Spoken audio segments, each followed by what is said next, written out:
Nizar decía recién el informe que compartimos que lo que ocurrió aquí en Montevideo fue un punto de encuentro entre la sociedad civil o sus sectores denunciantes de determinadas situaciones y el Estado venezolano en tiempos en los que cuesta encontrar esos espacios de encuentro en Venezuela. ¿Qué primera conclusión se puede sacar de lo que dejaron esas jornadas? Sí, bueno, en primer lugar que hay dos Venezuelas, la Venezuela que relata el Estado, la Venezuela que relata el discurso oficial en la que todo está bien, en la que no hay presos políticos, en la que se respeta la pluralidad democrática, la institucionalidad democrática, y la Venezuela de la sociedad civil, que es la Venezuela en la que hay más de 400 presos políticos hoy, en la que hay más de 300 personas civiles que han sido juzgadas por tribunales militares, como la dictadura del Cono Sur en su momento, en la Venezuela en la que hoy se padece por la crisis de alimentos, por la crisis de medicamentos, como nunca antes había registrado Venezuela en su historia, un país que hace más de 50 años era un ejemplo de democracia, un ejemplo también de estabilidad económica para la región, hoy sumergida en esta crisis sin precedentes, ¿no? Uno de los temas que me había llamado la atención es, bueno, en base a la organización que tú representas, que tiene que ver con que ustedes reciben denuncias de violaciones a los derechos humanos. Concretamente, ustedes están siguiendo de cerca casos que tienen que ver con la criminalización de la protesta. ¿A qué casos están, digamos, abordando como tema general, ¿no? Pero sobre todo, ¿cómo ha avanzado el tema de las detenciones de personas, de venezolanos que participan en protestas? Sí, bueno, según data oficial del Ministerio Público venezolano en el 2014, que hubo un momento de muchísimas protestas en el país, hubo más de 3.350 detenciones en todo ese año en el marco de las protestas. Ese fue el número más alto que había conocido Venezuela, al menos en los últimos 30 años, según la data oficial. Este año 2017, esa data casi se duplicó.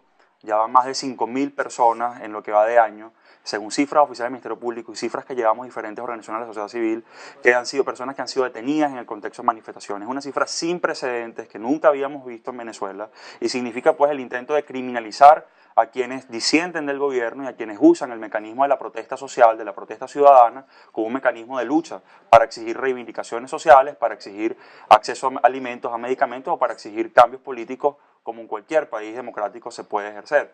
Lamentablemente el costo ha sido la criminalización de la persona. Nosotros en la organización asistimos directamente, legalmente, a personas que han sido víctimas de esta situación y bueno, hoy en día vivimos lo que es la calamidad de estar en una prisión venezolana por disentir y seguir de cerca juicios que se han abierto contra periodistas, trabajadores de la prensa, contra dirigentes políticos, contra activistas, contra ciudadanos comunes que por protestar están hoy pagando una condena o un proceso penal. Nizar, hablaste de 5.000 detenciones en lo que va del año de personas que estaban manifestando, y si no me equivoco, porque a veces con los números se pueden generar confusiones, sí, 400 presos políticos permanentes. Está bien diferenciar esos dos números, ¿no? Sí. ¿Qué pasa con esos 5.000 que por lo que uno entiende en la mayoría de los casos son detenidos, si es como ustedes dicen, en manifestaciones, pero puestos en libertad en algún momento porque no forman parte del núcleo duro de los 400? Correcto. Se los somete a juez.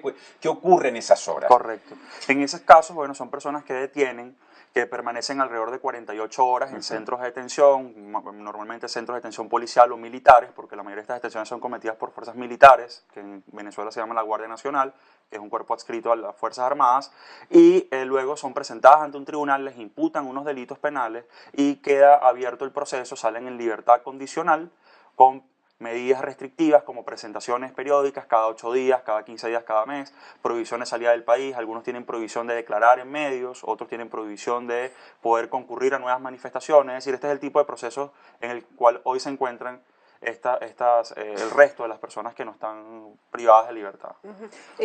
Nancy, yo te quería preguntar, capaz que escapa a tu competencia, ¿no? Pero ¿cómo observan ustedes, por ejemplo, lo que pasó en el caso de Venezuela, ¿no? Lo que está pasando en Venezuela, pero con relación al Mercosur, que ha sido una situación como muy rara a nivel político, ¿no? Digo, que de alguna manera exigen que cumpla algunas cosas, pero está y no está, con la UNASUR.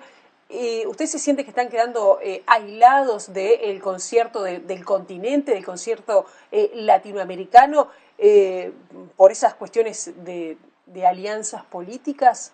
Sí, bueno, yo creo que más bien ha habido un intento de la región por no aislar a Venezuela sino más bien tratar de hacerla cumplir con los convenios internacionales y los protocolos internacionales que exigen que los países que son parte de esos órganos respeten las garantías democráticas y los derechos humanos, y entre otras cosas respetar a la disidencia, como el gran clamor que está exigiendo hoy la comunidad internacional.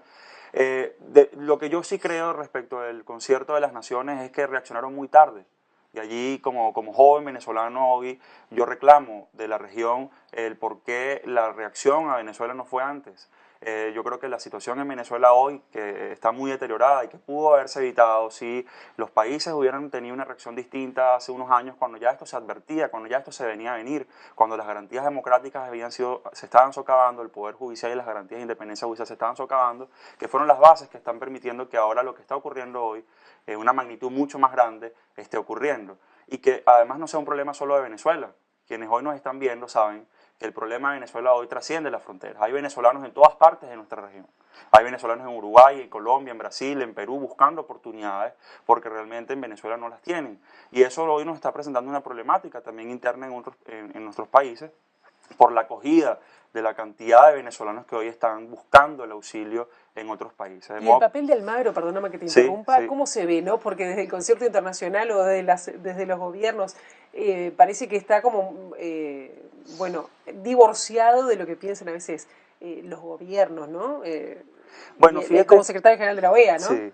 Bueno, el doctor Almagro es un ejemplo muy claro de cómo esa izquierda que por años pues respaldó el proceso revolucionario que se estaba impulsando en Venezuela. Recordemos, pues el doctor Almagro fue canciller de Pepe Mujica, su presidente, durante el gobierno del presidente Chávez, el inicio del gobierno del presidente actual Maduro. Y bueno, cómo esa misma izquierda, más allá del acompañamiento político y los ideales compartidos, entendieron que el problema de los derechos humanos no tiene ideología, que un gobierno más allá de su tendencia política, un partido más allá de su tendencia política, tiene que respetar los derechos civiles y políticos, tiene que respetar las garantías ciudadanas. Y esa reacción de Almagro, ese cambio de posicionamiento frente al gobierno venezolano, yo creo que se registró en la nación. Si hoy tú ves el respaldo internacional con el que contaba Venezuela hace unos años, hoy básicamente está desierto. Hay diferentes valoraciones sobre la actitud del doctor Luis Almagro. Nosotros valoramos positivamente su vehemencia para denunciar la situación venezolana y creo que no lo hace solo. Yo creo que detrás de él hay muchos países respaldando, más allá de que lo expresen o no en algunos momentos. Así funciona la diplomacia. Pero creo que el doctor Almagro representa una voz de muchos gobiernos que hoy están a través de él expresando su rechazo a lo que está pasando en Venezuela. Al comienzo de la entrevista, cuando te pedí un balance de estas 2 jornadas de encuentro en el marco de la Comisión Interamericana de Derechos Humanos aquí en Montevideo, señalaste 2 grandes áreas en las que hay una visión crítica, al menos de tu parte y de tu organización, con respecto a Venezuela. Una, la de las detenciones, ya la abordamos. También manifestaste que hay carencias de alimentos y de medicamentos. Ahora, la pregunta puntual es, con respecto a este tema, ¿eso hay que cargarlo en la cuenta del gobierno o en la cuenta de las corporaciones internacionales que, dice el gobierno, están saboteando el proceso de Venezuela por marcar una línea económica de independencia con respecto a determinados intereses que en nuestra región tradicionalmente han pesado mucho? Sí, bueno, en primer lugar hay que tener en cuenta algo. En Venezuela se inició un proceso expropiatorio desde hace varios años con el advenimiento pues, de la figura del presidente Chávez y de todo lo que ha sido el proceso del año 99 en adelante. Ese proceso expropiatorio, entre otras cosas, comprendió que el gobierno se hiciera de las empresas productoras de alimentos, para hablarte del sector de alimentos, y que hoy en día gran parte del aparato productivo de alimentos, de procesamiento de alimentos, del campo venezolano también, esté en manos del Estado o sean tierras que hayan sido expropiadas por el Estado y que supuestamente iban a ser reasignadas a la sociedad, al pueblo organizado para que se autogestionara o para que hubieran otras formas de gestión productiva, pero que lamentablemente no ha ocurrido. Y eso ha conllevado al desabastecimiento de productos esenciales, básicos en la canasta alimentaria venezolana. Entonces, el primer elemento que tú ves allí es cómo esto forma parte de una conspiración de las corporaciones. Hoy en Venezuela el aparato productivo pertenece al Estado. El gran aparato productivo en materia alimentaria pertenece al Estado venezolano. No es que no hay actores privados, los hay, pero hoy en día son incipientes frente al gran aparataje nacional que está hoy administrando las empresas, están administrándose por el Poder Ejecutivo Nacional. ¿Y con las medicinas? Con las medicinas, pues hay todo un tema con en Venezuela el control cambiario. Es un tema muy complicado de explicar, pero básicamente en Venezuela se instauró un régimen de control cambiario donde está prohibido que circulen monedas extranjeras en Venezuela más allá del bolívar. Las empresas farmacéuticas que elaboran o importan fórmulas para poder realizar los medicamentos, vender los medicamentos en Venezuela, tienen que comprar eso en el mercado internacional y tienen, por tanto, que acceder a divisas. Al Venezuela no estar liquidándole divisas al sector farmacéutico, porque Venezuela hoy está en curso de una crisis por la baja precio del petróleo, eso ha hecho que no tenga la capacidad de liquidarle el dinero a las empresas del sector farmacéutico, y eso ha hecho que entonces esas empresas no puedan acceder a los insumos que provee el mercado internacional para poder producir, importar y distribuir los medicamentos que otrora se producían y se distribuían en Venezuela. Y eso ha sido advertido por el sector farmacéutico en mi país. Tienen años diciendo, es necesario priorizar esto. Personas que hoy tienen enfermedades crónicas que no tienen acceso a medicamentos, personas que hoy sufren VIH, tuberculosis, que eran, digamos, padecimientos que eran controlados en Venezuela, que hoy en día los índices nos están mostrando otra cosa. Virus que habíamos ya superado y están regresando al país. Y eso es parte de una mala gerencia, parte de una manera de ver la gestión de la política en la que el Estado pretende hacerse con todo el poder en todos los sectores. Y sin duda esa crisis deviene de eso. Yo te quería preguntar, ya se nos está medio que acortando el tiempo, ¿no? Pero ¿cómo se sale? Te pregunto como académico, docente y también como persona de derecho, ¿cómo se sale de esta crisis? ¿Hay posibilidades? ¿Están vislumbrando las organizaciones sociales por dónde se podría salir?